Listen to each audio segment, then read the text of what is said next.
Hai guys, Assalamualaikum. Macam biasa, aku Naj dari FCR.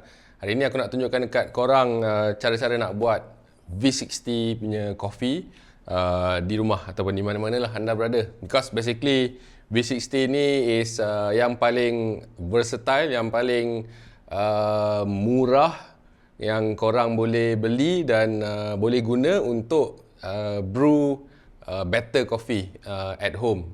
So kalau korang pakai peralatan-peralatan yang especially macam V60 ni pun dah boleh menaik taraf korang punya level of coffee drinking tu. So kalau macam dulu maybe minum instant coffee, kopi yang larut dengan air panas ataupun larut dengan air, ataupun korang start dengan kopi kampung 434 ke, kopi muar ke kan.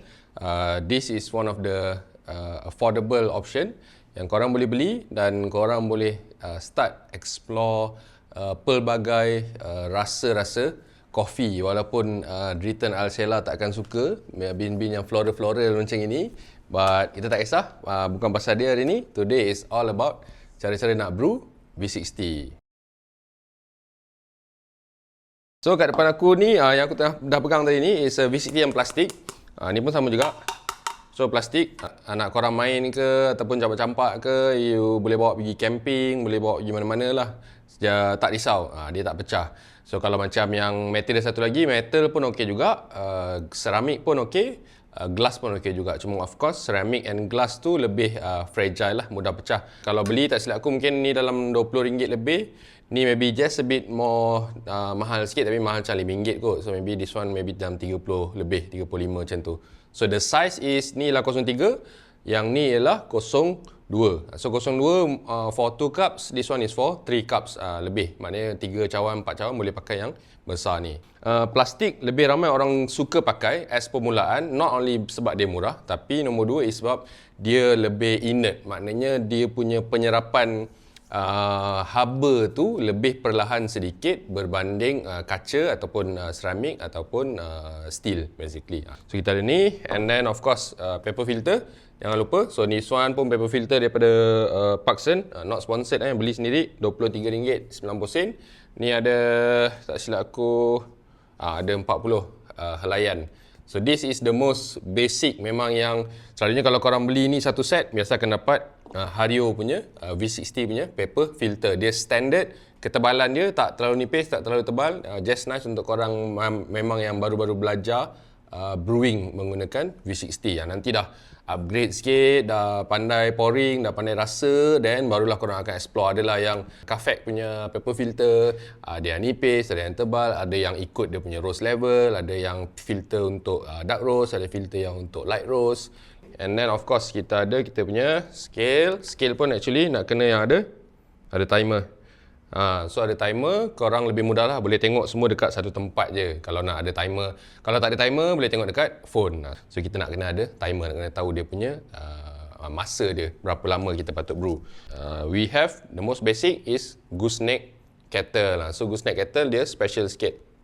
Dia punya leher ni, dia ada lengkuk macam ni, macam gooseneck lah, leher angsa sebenarnya. So this one pun memang kalau kau perasan actually dah lama gila lah. Aku pun beli maybe 2017 kot, sebelum zaman aku jadi cikgu lagi. So this was the first one aku beli. So kettle ni very generic, kosong, tak ada apa, steel.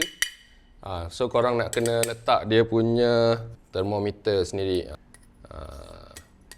Okay, so bila korang dah masak air, gunakan pemanas air macam ni yang tak ada timer, tak ada indicator temperature ke apa. So korang tekan on, dia akan terus masak sehingga boil. So korang kenalah pakai yang ni, manual. So dia punya gooseneck kettle pun tak ada temperature punya indicator, kita kena pakai thermometer. Last sekali kita ada hand grinder. Even though aku ada hand grinder yang ceramic, but aku always prefer yang this one lah, steel ber. Definitely we have more clarity, lepas tu dia punya grind pun lebih konsisten untuk manual brew, dan aku lagi suka basically pakai steel ber berbanding ceramic ber because of the heat apa semua kan. So definitely untuk grinder, hand grinder is either Comandante or banyak juga jenis-jenis hand grinder yang ada dekat luar sana, and dia punya karaf ataupun dia punya server. So this is all the basic setup untuk manual brewing ataupun untuk V60. Kenapa dia dipanggil V60? Because ni lah, dia punya angle ni. So tak silap aku, the history sebenarnya diorang bukan pun buat barang-barang brewing. Tak silap aku, diorang banyak buat barang-barang kaca untuk lab punya staff kan. So this is one of diorang punya invention. Suddenly it became very popular lah. Angle dia 60 darjah. And the special ni ialah yang dia punya ribs dekat dalam ni. Dia punya alur dekat dalam ni pun yang main peranan. Iaitu dia akan function dia untuk dia punya flow air yang turun ke bawah tu. Dan kalau korang tengok, dia punya lubang dia satu lubang kat bawah. So usually dia punya flow rate tu, dia punya air tu laju turun akan lebih laju, but not so fast. Sebab kalau perasan dia punya ribs ni bukan straight. Dia punya ribs tu ada macam wave sikit. So kalau korang perasan yang sini pun sama juga. Untuk today kita akan, air aku dah masak lah, dah siap. And then coffee bean pun aku pakai natural anaerobic process from Indonesia. Aku dapat daripada kawan aku Agus. Dia punya coffee bean tu a bit fermented. So usually untuk V60, of course dia punya pembuatan kopi tu, extraction kopi tu, dia tidak melibatkan pressure. Dia tak ada melibatkan tekanan apa-apa. Dia cuma melibatkan variable seperti grind size, temperature air, dan juga dia punya berapa lama ambil masa air tu turun ke bawah. So dia lebih ringan, dan V60 boleh minum banyak kali. Sehari beberapa cawan pun tak jadi masalah. Compared to espresso, maybe espresso satu hari, 2 kali, 3 kali maksimum, dan korang dah mabuk kopi dah. Selalunya orang akan mula dengan 1/16 ataupun 1/17. But definitely 1:16 is the most common ratio yang brewers di luar sana pakai. So biasanya orang akan pakai 18 gram just for one serving, just nice satu cawan 250 ml macam tu. But if you are drinking alone, bolehlah pakai as little as 12 gram ataupun as little as 15 gram. Okay, so now aku nak mula buat our V60. Basically, apa yang kita kena tentukan yang pertama ialah kita punya grind size. So untuk Comandante ni biasanya aku akan ketatkan sampai habis, sampai dia tak boleh bergerak macam ni. So this one is usually dia punya zero lah, kosong. But for me, aku punya personal preference is aku akan, walaupun dah kosong macam ni, aku akan longgarkan satu. So bila dia dah boleh bergerak macam ni, this one I still consider aku punya kosong. So lepas tu baru aku start kira satu. So 1, 2, 3, 4, 5, 23. So aku punya go to grind size is usually selalunya 23 klik kalau dekat Comandante. Kalau dekat Timor maybe around 25 atau 26. Dia akan lebih sikit selalunya untuk dapatkan kekasaran yang kita nak tu. Right? So this one dah 23 klik. Aku bolehlah tuang kita punya biji kopi kita. 18 gram. Air panas dia aku akan brew sehingga 240 gram. Okay, so 18 gram. Just nice. Akan grindkan the coffee.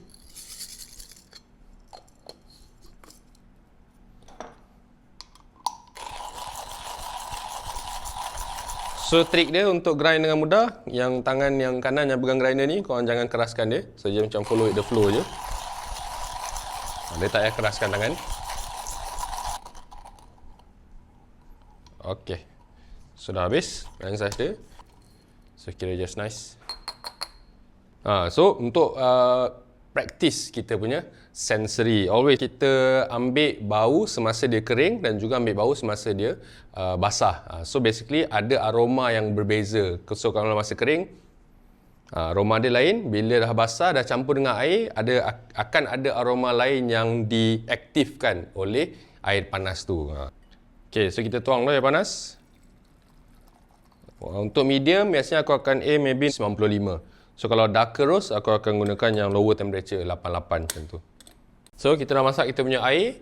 Dan kalau korang tengok kat sini, kita punya termometer ni pada 90 degree Celsius. Jadinya dia punya step yang pertama, bila kita dah grind coffee, dah masak air panas tu, jangan lupa untuk kita basahkan paper filter. So ada setengah orang dia prefer tak payah basahkan pun tak apa juga. Untuk aku akan basahkan dulu untuk pastikan mengurangkan sedikitlah rasa kertas tu. But definitely not many people pun akan boleh rasa the peppery taste. And then yang ni pun sebenarnya dia dah bleach. So that's why dia punya kertas ni warna putih berbanding yang unbleached, yang warna brown tu. So aku rasa yang warna brown tu dia lebih strong sikit rasa the peppery taste compared tu yang dah bleach macam ni. So kita panaskan sikit, basahkan sikit. So dia punya V60 will be slightly warm, dia akan warm sedikit, and then dia punya server ni pun akan warm juga. Jadinya kita tak akan hilang terlalu banyak temperature. Temperature tu tak akan drop terlalu banyak. So kita tuangkan dia. Alright, kita make sure. Okay, just make sure kita ratakan dia, make sure dia tak ada tak sekata, make sure dia even dia punya coffee bag tu. First step ialah kita blooming. So blooming ni kita nak pastikan dia punya coffee tu mula-mula akan diserap dengan air yang pertama sekali. So blooming yang pertama pun aku akan buat 60 gram.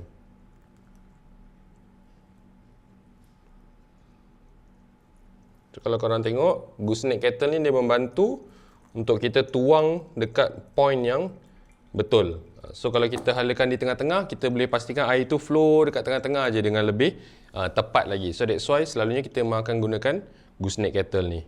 Ada setengah orang dia akan agitate, dia akan guna sudu ke, guna lidi ke ataupun lidi kaca kan, dia akan kacau betul-betul. So agitation ni dia akan membantu extraction tu, akan meningkatkan lagi extraction punya percentage. So dah 1 minit, aku akan tuang 60 gram yang kedua. Tinggi sikit, aku akan bagi agitation sikit sehingga 120 gram.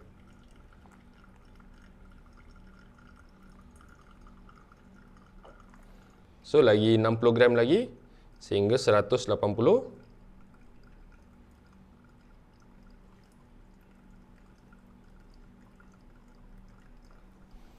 Okay, kalau korang tengok pada warna dia pun sebenarnya dah memainkan peranan. So masa kita mula-mula extract tadi, warna dia lebih gelap coklat dia. So sekarang kalau korang perasan, dia punya buih dia tu dah lebih lighter. So last kali biasa aku akan tuang di tengah-tengah saja sehingga 240. So 60 gram setiap tuangan sebanyak 4 kali tuang. So this one timing dia just nice. 2 minit 30 dan korang boleh tengok air dia pun semua dah turun. So maknanya kita boleh nampak extraction tu dah habis. Kalau tak ada penimbang ke, tak ada timer ke kan. So secara visual ni korang nak tengok, boleh tengok secara visual. Daripada awal, colour dia pekat dan dia akan lagi cair warna coklat dia tu. This one, bila dah siap macam ni, give it a nice swirl. Kita swirlkan dia, make sure dia betul-betul mix well. Dan korang pun boleh tengok juga dia punya colour of kita punya coffee yang dah siap ni kan. Just nice dark brown sikit. And then ambil aroma dia. So ambil aroma. So korang boleh bezakan lah aroma masa kering tadi korang ada bau apa. Lepas tu aroma masa dah basah ni, dah di brew ni, korang dapat bau apa. Macam biasa, kalau untuk minum pun, dia punya cawan pun sebenarnya aku suka untuk tuang air panas sikit. So jadi, dia punya temperature tu bila kita tuang ke cawan tadi tu, dia takkan terus diserap. Haba dia takkan terus diserap oleh cawan tadi. Panaskan sikit, kita punya cawan yang kita nak minum. Okay. And then baru kita boleh tuang. Yang unik dia tentang makanan dan minuman ni ialah samalah bila kita makan nasi tengah panas kan, lain rasa dia. Bila nasi tu dah sejuk, dah suam kan, berbeza rasa dia. So same goes to coffee. What makes it interesting is dia punya layer of taste tu mengikut kepada dia punya temperature. So ada setengah brewer dia akan tentukan pada suhu bilik. So if kita brew suhu bilik tu masih lagi enjoyable, just nice to drink, masih lagi manis ke apa ke, then would be an indicator yang kita punya resipi tu ataupun cara kita brew V60 tadi tu kira menjadilah dalam masa mudah dia. But definitely when we are talking about rasa dia ni ke sedap tak sedap ke, is going to be very subjektif. Lain orang akan mempunyai taste bud yang berbeza dengan kita. That is why it's very important to enjoy coffee openly and always embrace kita punya customers punya opinion. Maybe dia orang ada rasa different. Mari kita cuba. Bismillahirrahmanirrahim.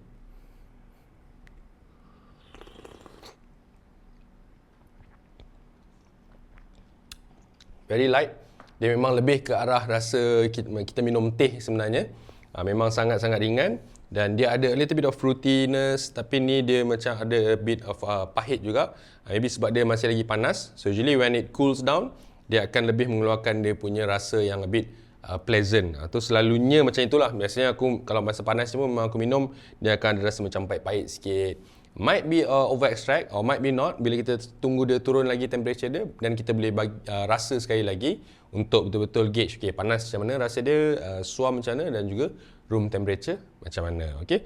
So tadi bila aku minum tadi, dia ada a little bit of macam over extracted sikit, and then kalau kita tengok dia punya grind size pun might be a little bit too kasar.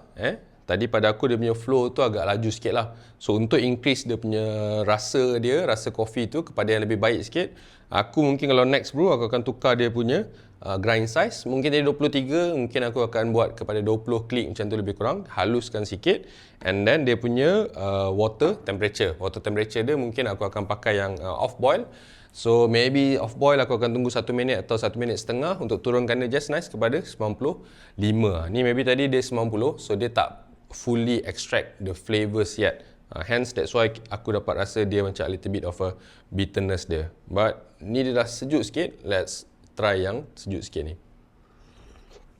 So as expected, bila dia sejuk sikit, barulah lidah kita ni dapat evaluate the sweetness of the coffee dari tu. So masa dia panas tadi, yes dia ada a bit of bitterness, but definitely not only kita punya brewing brewing punya temperature, grind size, but if kalau korang makan apa atau minum apa sebelum korang minum korang punya kopi ni pun akan memberikan kesan juga kepada kita punya lidah. So misalnya kalau sebelum brew coffee korang makan nasi lemak atau makan yang heavy, makan pedas ke apa macam tu kan. So all those things, all those food dia akan effect kepada kita punya taste bud untuk merasa kopi tu. So biasanya orang akan minum at least macam ada alas perut sikit ke, ataupun not so heavy punya food, baru kita boleh rasa kopi ni dengan lebih baik juga. Alright. So itulah dia cara-cara untuk buat V60 di rumah ataupun di mana-mana. Korang bolehlah beli, because V60 yang plastik ni pun tak terlalu mahal. Just nice untuk korang beli dan start explore coffee. Since now pun dah ada banyak roaster-roaster local yang mula tumbuh. Kalau korang macam nak try V60 punya brewing method, apa biji kopi yang sesuai, so sebenarnya tak kisah pun. Kalau ada setengah orang dia akan prefer lighter roast for manual brew coffee, ataupun ada setengah orang prefer darker roast. So basically dia macam tu lah, based on korang punya preference. Kalau dulu maybe aku pun akan a bit skeptical macam sesuai ke dark roast untuk manual brew, ataupun sesuai ke medium roast or different processing kan. So definitely jangan pening sangat. Korang boleh je pilih biji kopi apa-apa pun yang untuk buat korang punya V60. So kalau macam kita adalah single origin pun, kita akan this one is coming soon, kita akan restock juga. So kita ada this one Indonesia Ranca Bali, coming pun kita akan ada Liberica from Batu Pahat pun ada juga. Yang tu pun boleh juga untuk manual brew ataupun V60. And then once in a while kita akan keluarkan single origin macam ni. Brazil Parana ni is also one of kita punya single origin specialty grade. So look forward for more of single origin specialty in the coming weeks. Kita memang tengah dalam proses untuk beli juga, dan kita akan jual nanti insyaAllah this one. And kita punya house blend pun not bad juga. So house blend kita, as you guys might already know, kita ada house blend 1 sampai 4. So 1, 2 and 3 is a medium roast. Kalau blend nombor 4 is a medium dark roast, so dia lebih intense sikit. Kalau nak buat pour over, maybe kalau pour over nak campur susu ke apa ke, bolehlah pilih yang blend nombor 4. Kalau blend 1, 2, 3 medium roast is just the beans yang berbeza. Blend nombor 1 dia slightly macam ada fruity sikit sebab dia ada Colombia and Guatemala. Blend nombor 2 Brazil and El Salvador. Nombor 3 Brazil and Indonesia. So Brazil and Indonesia nombor 3 tu dia pun a bit intense sikit. And dia not say kebetulan, dia memang 1, 2, 3, 4 dia akan based on the intensity. So 1 and 2 just nice, tak strong sangat, easy to drink. 3 dengan 4 is going to be a bit strong. Kalau korang nak something yang ada kick, 3 dengan 4 lebih sesuai. But kalau ada apa-apa soalan, don't worry, boleh je DM, boleh je komen. Kita punya admin akan reply untuk sharekan dekat korang actually apa coffee bean yang paling sesuai dengan korang punya taste preference basically. Terima kasih.